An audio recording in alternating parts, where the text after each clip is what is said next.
மழைன்னு leave விட்டாங்க இன்னைக்கு. தொடர்ந்து 3 நாள் லீவ் வருது. நம்ம மூஞ்சியையே மாத்தி மாத்தி எவ்வளோ நேரம் தான் பார்த்துக்கிட்டு இருக்கிறது. ஆ ஐடியா, நம்ம பக்கத்து வீட்டு நாய் குட்டி போட்டிருக்குல்ல, அதை ஒரு 3 நாளைக்கு கடன் வாங்கிட்டு வந்து வச்சுக்கலாமான்னு கேட்டா என் பொண்ணு. நாய்க்குட்டினா உசுறு அவளுக்கு.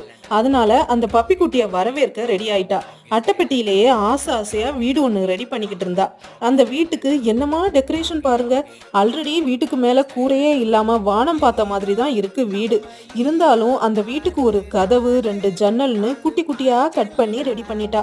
பெட்டு, தலகாணி, பெட்ஷீட்டோட ஒரு பெட்ரூம், குட்டி பிளேட்டு டம்ளரோட ஒரு டைனிங் ஹால், குட்டி குட்டி பொம்மைங்களோட ஒரு பிளே ஏரியான்னு வரப்போற பப்பிக்கு அது வீட்டுக்குள்ளேயே ஒரு குட்டி உலகத்தையே உருவாக்கி வச்சிருந்தா.